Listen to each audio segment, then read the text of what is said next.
Hello, dear ones. It is so good to be with you on this gorgeous fall morning. I wanted to talk this morning about trust and to recognize that yesterday was coming out day.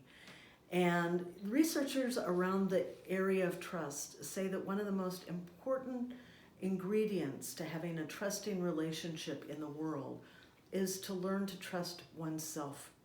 And for many of us, that can be a very arduous journey, learning to listen to our body, learning to listen to what we're saying to ourselves as we move through the world.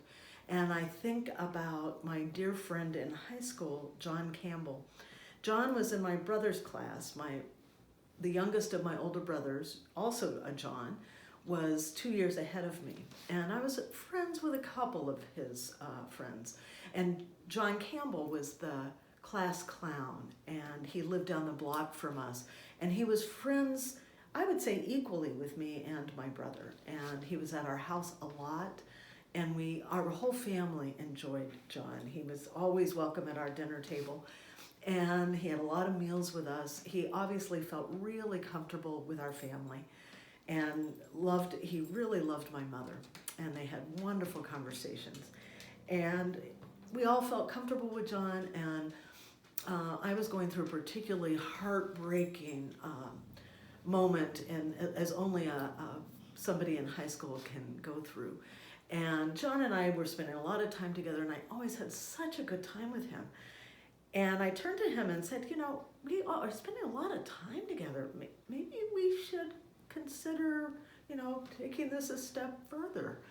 And he looked at me and he said, Jan, I'm gay.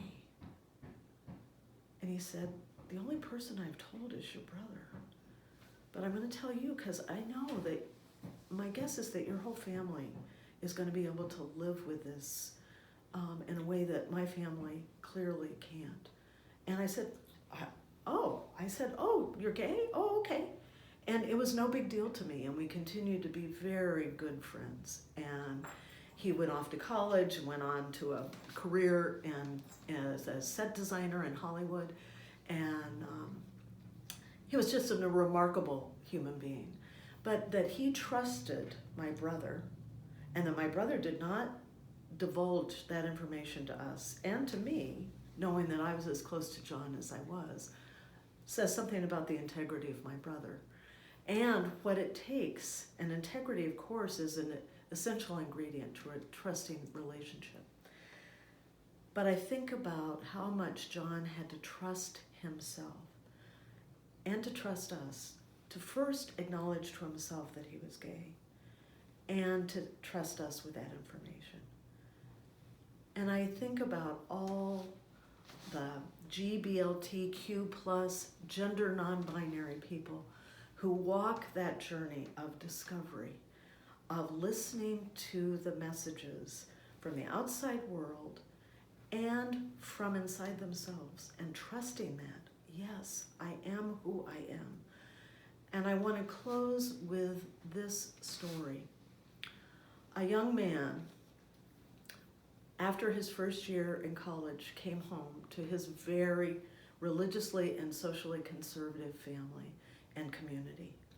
He sat his parents down the night before he was leaving for his sophomore year at university and said, Mom and Dad, I need to tell you something really important. And that is, I'm gay. And I've fallen in love with another man.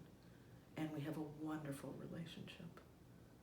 And his parents responded in ways that he was not surprised to have them respond. That you can no longer be a member of our family, you are dead to us. And he said, well, I thought that might be, and there was lots of tears, and he was crying.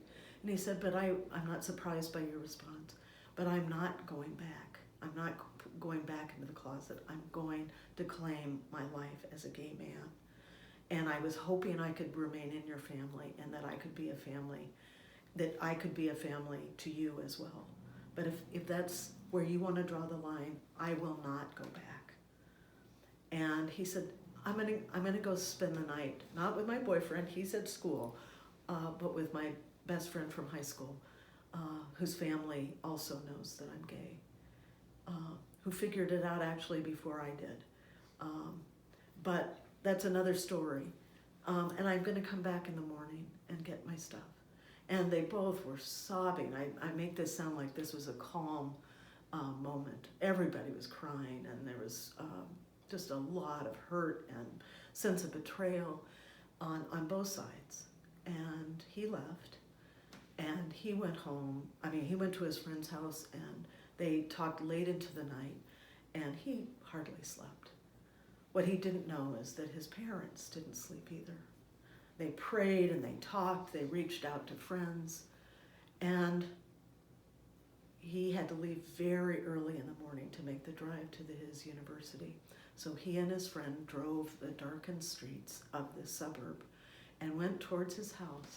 And as they approached his house, it was like a beacon. Every single light in the house was on. And in the picture window of their very traditional ranch-style house was the picture, "Welcome Home," with his name.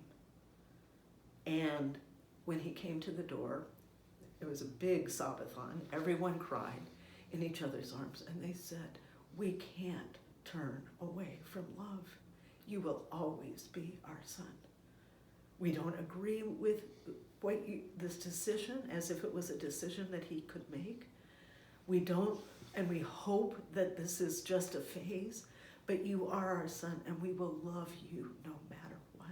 And if you are gay, and that's the path you're going to choose, we are going to learn to walk that path with you."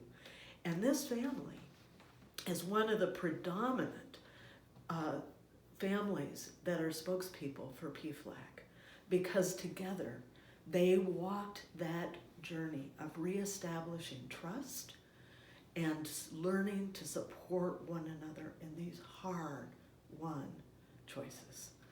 So I want Unity Church to be a place where we can walk those hard-won journeys with others and with ourselves as we live into the truths of our own lives and into the truths of others' lives. May we be a community that is both a safe harbor and a brave harbor, where truth can be spoken and truth can be lived into. Thank you for joining me.